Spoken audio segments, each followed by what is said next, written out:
I will talk about the completeness of the trigonometric system of functions in the space of square integrable functions from a to b. Big T is b minus a, and those are the trigonometric functions, the constant function, and then cosine 2 pi k over big T t. So those are cosine functions with fundamental frequencies k over big T, and then we have the sines. And what do we mean by completeness? We mean that if we take a function x of t, so t is between a and b, and this function is generally complex valued. And if it is a square integrable from a to b, so the integral of the magnitude squared of the function is a finite number. Now, if x of t is perpendicular to the trigonometric system, then, if the system is complete, it must be the case that x of t is equal to 0 almost everywhere. Almost everywhere. Now, this means that integral from a to b, x of t, if we multiply by 1 dt, we'll get a 0. If we multiply by cosine 2 pi k over big Tt, then we get 0. If we multiply by sine 2 pi k over big Tt, also we get a 0. And this is true for every k that is a positive integer. Now, the proof is a proof by contradiction. So we'll assume that we have an x of t that is orthogonal to the trigonometric system of functions, but that is not 0 almost everywhere. And then we will get a contradiction. The idea of the proof is to split it into two parts. In the first part, we will assume that x of t is a continuous function, because square integrable functions from a to b can be very wild. And so it is unmanageable, like, to do things in one step. So we will assume initially that, we employ continuous x of t, and then later we will handle the situation which x of t is not a continuous function. Note that because the trigonometric system of functions here is real valued, then if x of t is generally complex valued and it is orthogonal to the trigonometric system, it means that the real part is orthogonal and the imaginary part is orthogonal. So we can just focus on either the real or imaginary parts, which means that without loss of generality, x of t is real valued, and there exists a t0 between a and b, such that x of t0 is strictly positive. Now, if x of t is non-positive over a to b, then multiplying it by -1 will basically give us an x of t that we can work with, in which basically at least there is one point at which x of t0 is positive. Now, continuity, how will continuity help the proof?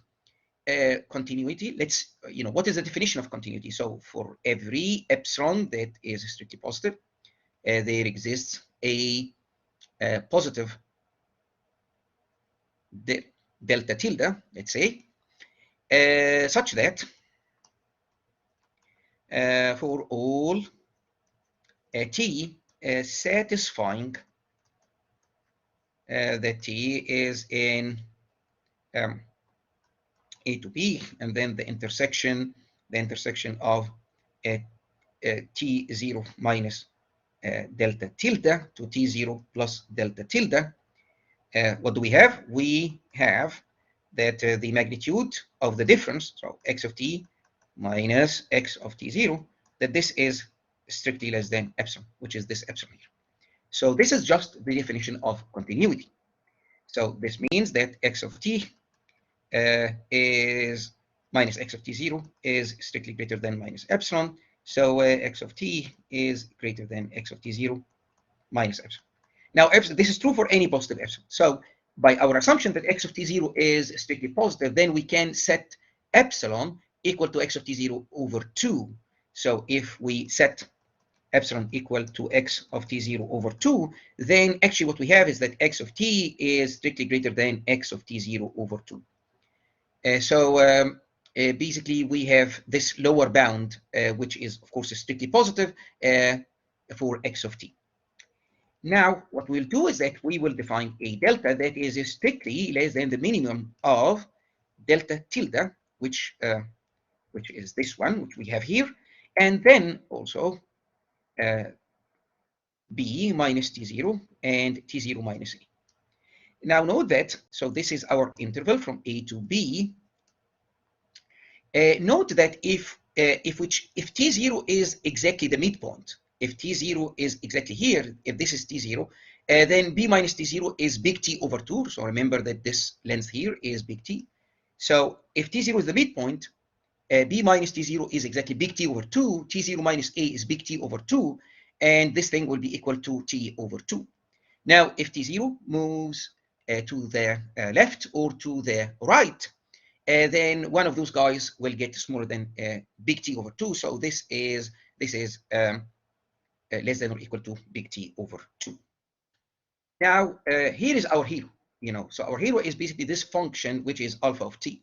So this is 1 plus cosine 2 pi over big T, t minus t0, minus cosine 2 pi over big T of delta, like this. And what is the delta? Delta is this one. And another useful form, using the difference between two cosines, this is 1 minus 2, and then sine pi over big T, t minus t0 plus delta, sine pi over big T, t minus t0 minus delta. Now, what is alpha of t0 plus or minus delta? So if you look here, if t minus t0 is plus or minus delta, the argument of this cosine is the same as the argument of this cosine, and then alpha of t is equal to 1. Now, what if t is living between t0 minus delta and t0 plus delta? Then in that case, t minus t0 is a number between minus delta and delta. Now, if we subtract delta from all sides, we get this, and if we add, then we will get this. Note that delta is strictly less than big T over 2. So 2 delta is strictly less than T, and at the same time, minus 2 delta is strictly greater than minus big T. So this means that if T is living here between T0 minus delta to T0 plus delta, then this is a number, and this is a number that is between 0 and big T. And then you divide by big T, and then you multiply by pi. So this is sine. The argument of this sign will be a number between 0 and pi. And so this sign will be positive. Now for the other guy, T minus T0 minus delta, this is a negative number, and it is greater than minus big T. So this is a number between minus big T and 0. You divide by big T, you multiply by pi. So this is a number between minus pi and 0. It's strictly between minus pi and 0. And so the sign here is, so this is the sine function, right? So this is pi and this is minus pi. So here the sine function will be negative. So this sign will be positive, this other sign will be negative, and so their product is negative, and then there is a minus 2 here, and then there is a 1, which means that alpha of t is strictly greater than 1. So now the conclusion is that if t is living between, so t between t0 minus delta to t0 plus delta, then it must be the case that alpha of t is strictly greater than 1. Okay. Now so here again is our interval from a to b, and let's say that this is t0, and this is t0 plus delta, and this is t0 minus delta. Now let's suppose that we are interested now in values of t that are between t0 plus delta and b, like this. Okay, so t0 plus delta less than t less than equal to b. Now t minus t0, b minus t0, and this is delta. Now again, subtract delta 0, t minus t0 minus delta less than or equal to b minus t0 minus delta. And if we add a delta, then we have 2 delta. And this will be t minus t0 plus delta, and then this is b minus t0 plus delta.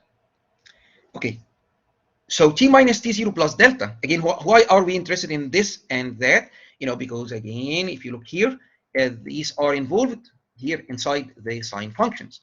So we are interested in knowing the range of values to determine whether the sign is positive or negative.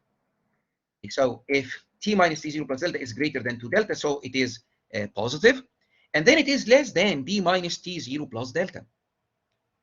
Now, remember that delta is chosen to be a positive number that is less than the minimum of this positive number delta tilde, and then b minus t0, and then t0 minus a. So if it is less than the minimum of those terms, then it is less than each one of them. So this delta is less than t0 minus a. So this quantity is b minus a, which is big T. So now t minus t0 plus delta is living between 0 and big T. And so the sign will be, as we did before, the sign will be positive. What about this guy? For this guy, we have 0 less than t minus t0 minus delta. And then this b minus t0 minus delta is less than, so it's this one, which is strictly less than b minus t0 plus delta. And we, on this side, we have shown that this is less than t. So now both guys here, t minus t0 plus delta and t minus t0 minus delta, both of them are numbers between 0 and big T. So they are numbers in the open interval from 0 to big T. Then you divide by big T, then you multiply by pi, so we have numbers in the open interval from 0 to pi. So basically the sign is positive. This sign will be positive. That sign is positive. The product is positive. There is a minus 2 here. So now alpha of t will be less than, 1. Finally, so again, A to B, this is T0. Don't forget what is T0. T0 is a point at which we assume that x of T0 is strictly positive. And then here is our interval. So this is T0 minus delta, T0 plus delta. The result so far is that the function alpha of t is exactly 1 at T0 minus delta, exactly 1 at T0 plus delta, is strictly greater than 1 between the two guys. And now here from T0 plus delta all the way to B, this is less than 1. Now we have basically T now between A and T0 minus delta. Now T minus T0 is less than minus delta and A minus T0. Now again, we have A minus T0 minus delta less than or equal to T minus T0 minus delta less than minus 2 delta. And if we add delta, this will be A minus T0 plus delta less than or equal to T minus T0 plus delta. And then this will be greater than. Okay, so here, minus 2 delta, this is a negative number. Okay, and what about this guy? So A minus T0 minus delta. If we go here, again, don't forget, what is delta is less than the minimum. So it is less than each term. So delta is less than B minus T0. So minus delta is strictly greater than minus b plus t0. Minus b plus t0. So I can take this thing. It is strictly greater than a minus t0 minus b plus t0. And so this goes with that. And then we have a minus b, which is minus big, which is minus big T. So this quantity now is between minus big T and 0. What about this guy? This guy is also negative. And now this one is greater than a minus T0 minus delta. And we have shown that this thing here is strictly greater than minus T. So now both quantities, T minus T0 plus T minus T0 plus delta and T minus T0 minus delta, both of them are numbers that are between minus big T and 0. So the arguments of the sine functions are between minus pi and 0, strictly between minus pi and 0. And so both signs are negative. And so their product is strictly positive, and the product is multiplied by minus 2, and then we add 1, then also we get an alpha of t that is less than 1. So also here we have alpha of t is less than 1. Okay, so let's combine the results. We have alpha of t, this very nice function. Let's write it here like so. It is, again, we can write it as cosine 2 pi over big T, t minus t0 minus cosine 2 pi over big T delta, or we can write it as 1 minus 2 sine pi over big T minus T0 plus delta sine pi over big T minus T0 minus delta. So now this alpha of T is 1 if T is equal to T0 plus or minus delta. It is strictly greater than 1 if T is between T0 minus delta to T0 plus delta. And it is less than 1, strictly less than 1, if T is between A to T0 minus delta, union T0 plus delta to B. So this is open. And this is open. Okay. Now, can alpha of t reach the value -1? Let's see. Let's go back here. So can it be like, to be -1, you need basically both sine functions to be equal to 1. Okay, but this cannot happen, right? Because this is t minus, these are two different numbers, right? Delta is strictly positive. So this is, you cannot, so if you cannot make this guy equal to that guy. So the two signs cannot be one at the same time. And so we also have something which is useful, which is that alpha of t is also greater than -1. So this is a very carefully designed function. This is a very carefully designed function that will allow us actually to finish off the proof. So here is I. This alpha of t, okay, let's use Euler. Okay, so 1 plus, write down this thing, so I can write it as, 1/2 e to the I 2 pi big T minus T0, right? And then there is plus 1/2, and then e to the minus I 2 pi over big T minus T0. And then this guy, like, it's a constant, right? It does not depend on t. So minus, let's just copy over b. So I can say that this thing is a number, a constant that does not depend on t. So this is like, 1 minus cosine 2 pi delta over big T. And then there is a number that is multiplied by e to the I 2 pi or t. And so here this C2 is like 1/2 e to the I 2 pi over big T times minus T0. And then from here we have like C3 e to the minus I 2 pi T over. So we can write alpha of t in this way. And what about alpha of t raised to the power n, and n is a positive integer?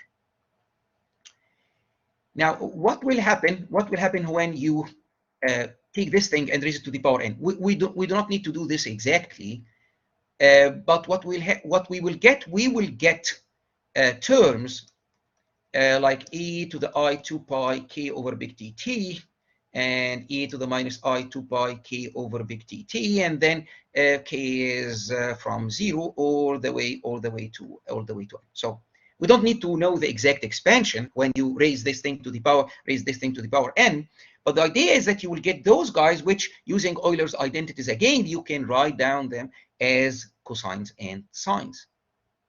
So this is the point, that if you take integral from a to b x of t alpha t to the power n dt, then what is this? So alpha of t raised to the power n is a linear combination. It's like a constant term, and then something multiplied by cosine 2 pi over big T, cosine 2 pi 2 over big T, and so on, and sines and cosines. Now, by assumption, remember that our initial assumption is that we are working with x of t that is square integrable from a to b, and that is orthogonal to the trigonometric system. So basically, if you go all the way to here, this is basically the assumption. We want actually to show that x of t is equal to 0 almost everywhere, but we started by basically challenging this result and saying, oh, no, it's not true. But x of t is orthogonal to the trigonometric system of functions. So it means that since alpha of t raised to the power n will be a linear combination of those functions taken from the trigonometric system, then it must be the case under our assumption to be 0, by assumption.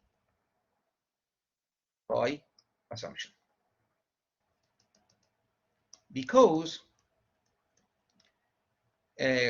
basically x of t is taken to be orthogonal to the trigonometric system.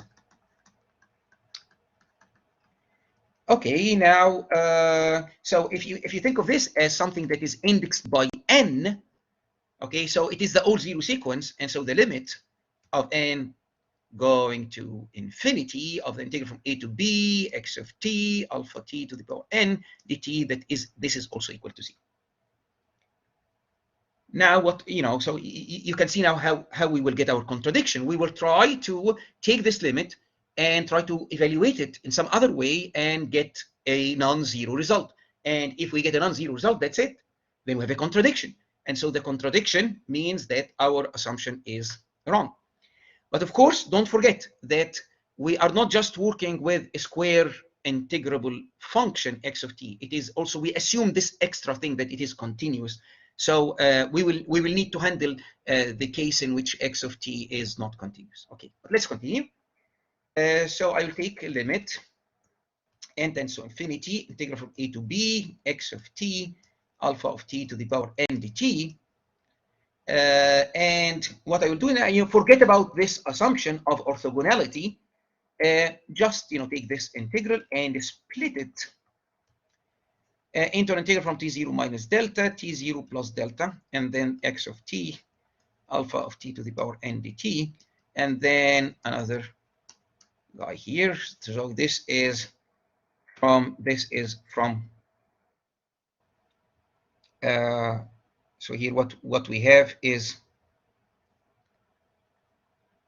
from a to t0 minus delta union t0 plus delta to b. Okay, and our integrand is x of t alpha of t to the power n dt.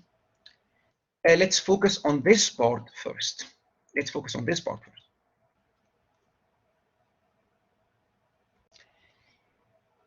Now, what do we know about this part? Okay, what do we know about this interval?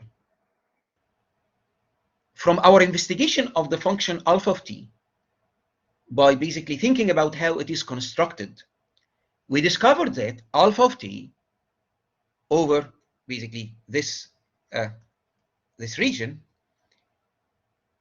is strictly less than 1, and alpha of t is strictly greater than minus 1. So we know that magnitude alpha of t is less than 1. So the magnitude of this integrand can be upper bounded by the magnitude of x of t and the magnitude of alpha of t to the power n, and so this is less than magnitude of x of t. So we can upper bound the integrand by the magnitude of x of t. Now, is the integral of x of the magnitude of x of t, is it a finite number? Well, the integral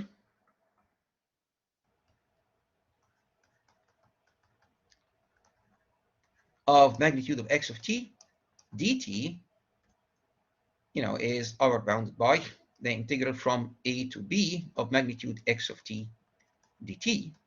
Well, we can think of it as magnitude x of t multiplied by 1 dt, and then by the Cauchy-Schwarz inequality. So Cauchy-Schwarz, what do we have? That this is less than the square root of integral from a to b magnitude x of t squared dt, and this is a finite number by assumption. X of t is L2 from a to b. It's a square integrable from a to b, and the square root of integral from a to b 1 squared dt, and this will give us b minus a, and our interval is a finite interval. It's a bounded interval. So this means that this integral is finite. So what do we have? We are able, to upper bound the magnitude of the integrand by a function that doesn't depend on n. So n is the variable with respect to which we are taking the limit. And what is the other thing? That this function is integrable. Then we can use what?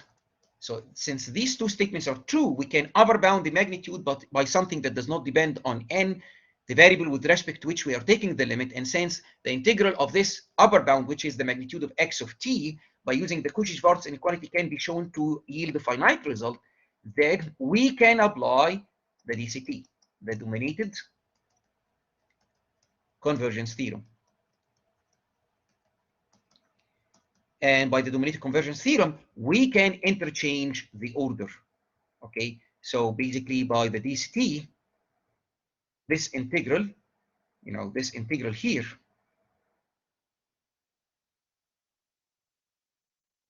by DCT is equal to, and then I can integrate, I can take the limit inside. So now I will, so here, we need like to evaluate the integral, and then we get something that depends on n, and then we take the limit. But here, now for each fixed value of t, we take the limit, and then after we are done, we do the integration. Well, since the magnitude of alpha of t is strictly less than 1, then this limit is equal to 0. Integration of 0 will give us 0. So this integration here will give us 0. And again, we are justified in swapping the order of limit and integration thanks to the dominated convergence theorem. So this is 0. What about the other guy? The other guy, remember that alpha of t is greater than 1 if we took strictly from t0 minus delta. So when t is from t0 minus delta to t0 plus delta, then alpha of t is strictly greater than 1. And don't forget that from the very, very beginning, and this is the benefit of the assumption of continuity, that you can find a delta tilde, and we choose a delta to be less than actually delta tilde, such that x of t is lower bounded by x of t0 over 2, which is strictly positive. Okay, so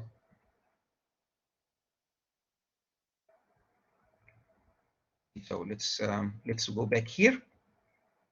So we are now focusing on this part. So alpha of t is greater than 1 here, and remember that x of t is greater than x of t0 over x of t0 over 2, x of t0 over 2. So this will actually be, this is lower bounded. This is lower bounded by 1. So this is lower bounded away from 0. Right, so the sum, so this integration here will give us 0. This is a positive number, and so this is a contradiction because again, by assumption, actually this integral should be equal to 0. In fact, like here, here you can show actually that this term will go to plus infinity. So it is not just some finite number. You can actually show that in the limit it goes to plus, and it will explode to plus infinity. And to show this, you can just take, you can just lower bound this integral by integral from c to d that lives between, between t0 minus delta to t0 plus delta. So basically, our integral is lower bounded by x of t0 over 2, and then an integral from c to d now, and then we have alpha of t to the n dt, and then by extreme value theorem,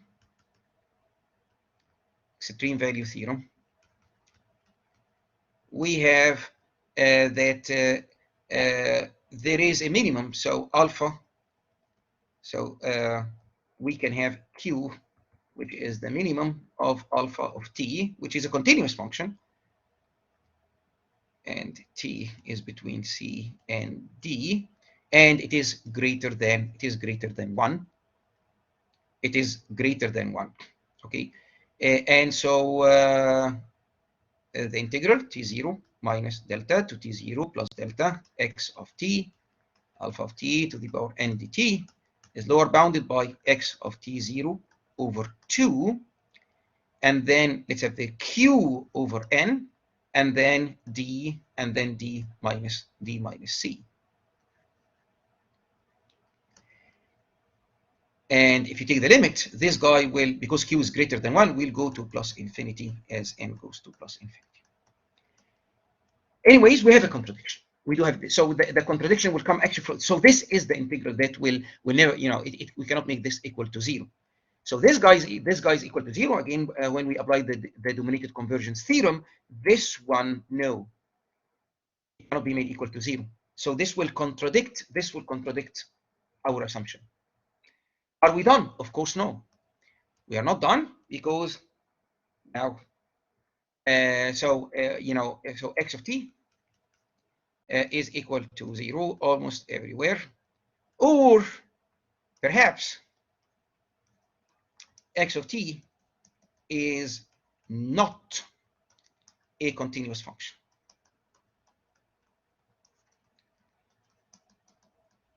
So x of t, it's just a square integrable, and again, it can be very wild. So how can we handle this?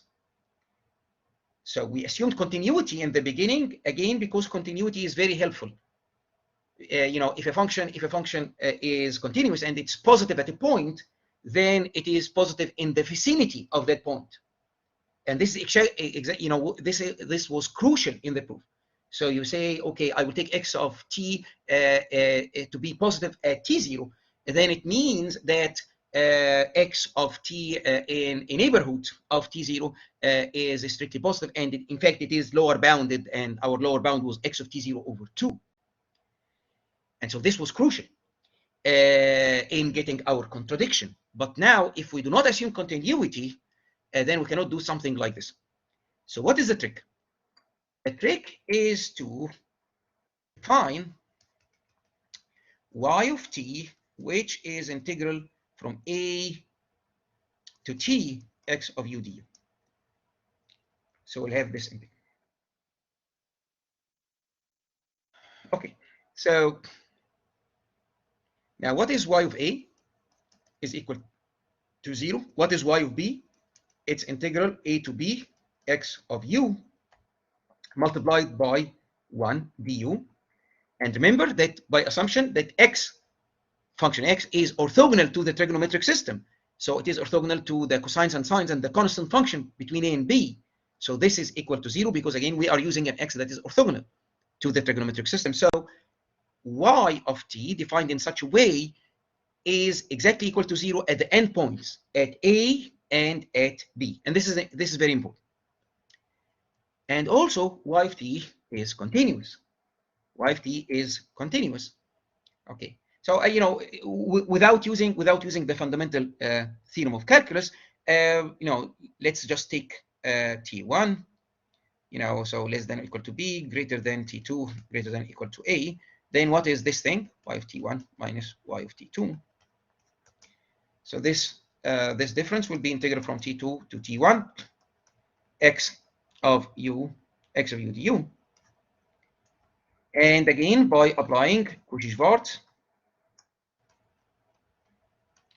this will be our bounded by square root t1 t2 magnitude x of u squared du, and from t1 to t2 1 squared du. And so this is less than this quantity integral from a to b magnitude x of u squared du, and this is a finite number because x is square integrable. And then what do we have here? What we have here is x1 minus t1 minus t2. Okay. And as you can see, we can make y of t1 as close as we wish to y of t2 by choosing t1 minus t2 to be as small as we wish, right? So if for every t1 and t2 such that magnitude T1 minus T2 is less than the positive quantity. Let's choose, epsilon squared over this integral.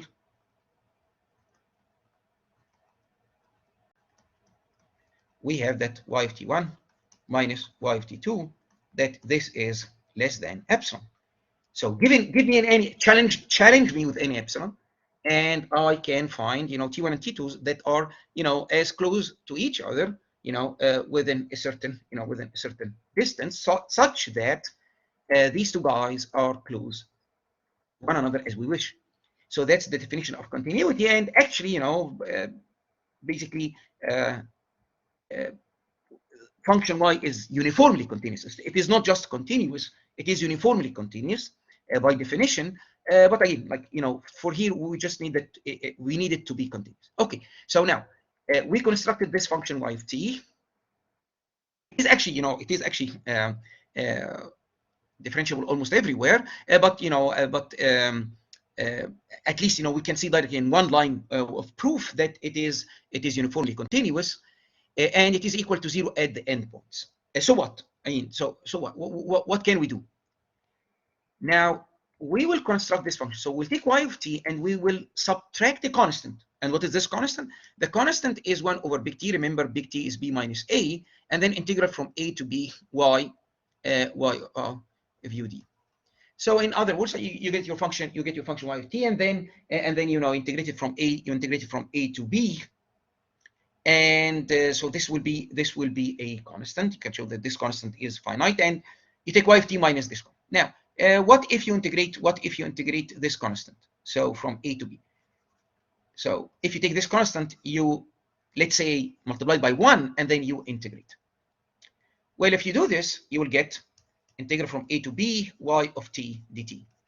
And then you will get your constant, which is 1 over t, integral from a to b y of ud. And then integral of 1 from a to b, then you will get b minus a. And b minus a is equal to t, and this integral is the same as that integral, then we have 0.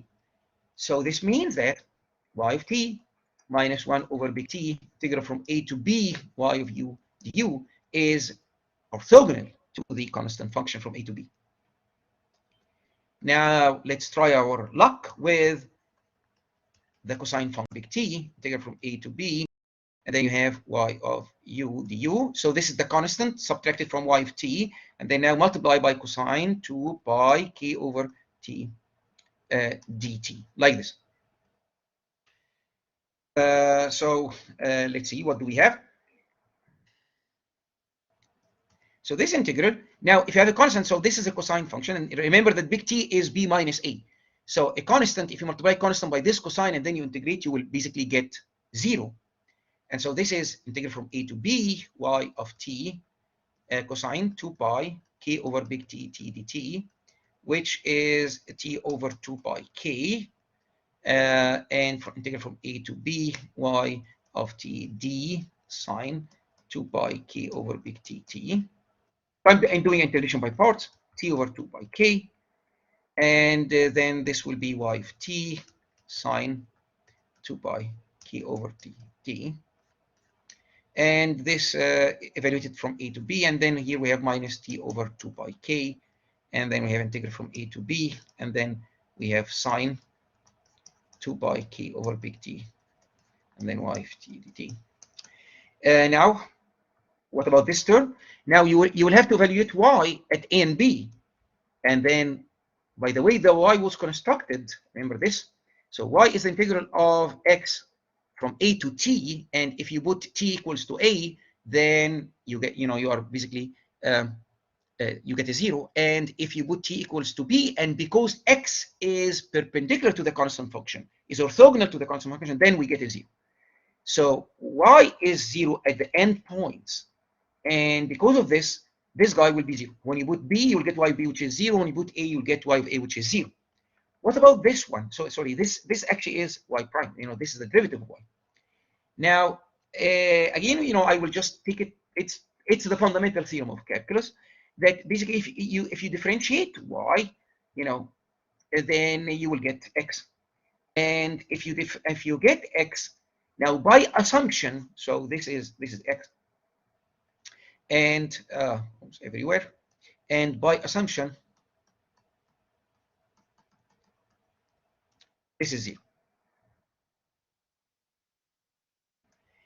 You can repeat the same story, but now replacing this cosine by sine. So in fact, this function y of t minus a constant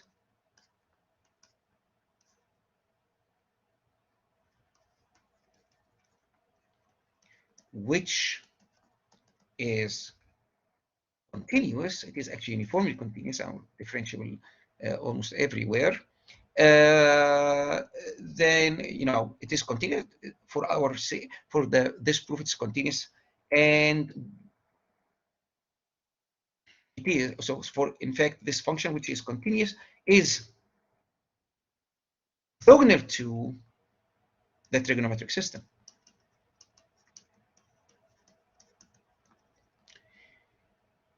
The assumption that we started with is that the x function, there is an x function that is that is not 0 almost everywhere, but that is orthogonal to the trigonometric system. Now, if you assume that x is not continuous, then the first part of the proof will not work. But what we did is that we constructed another function, which is y of t, and then we subtracted this constant from the function, and so we got a continuous function. And you can verify that it is indeed orthogonal to the constant function, orthogonal to the cosines, and also orthogonal to the sines. So this function is orthogonal. So by the first part of the proof,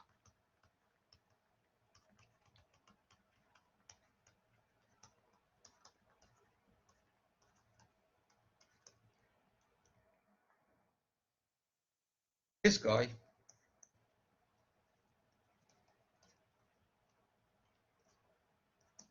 is 0 almost everywhere. Okay, so y of t is constant almost everywhere, and then by Lebesgue differentiation theorem, x of t is equal to 0 almost everywhere. So that's it. If we start with the function x of t that is a square integrable, then, and this function is orthogonal to the trigonometric system, then it must be the case that x of t is equal to 0 almost everywhere. Thank you.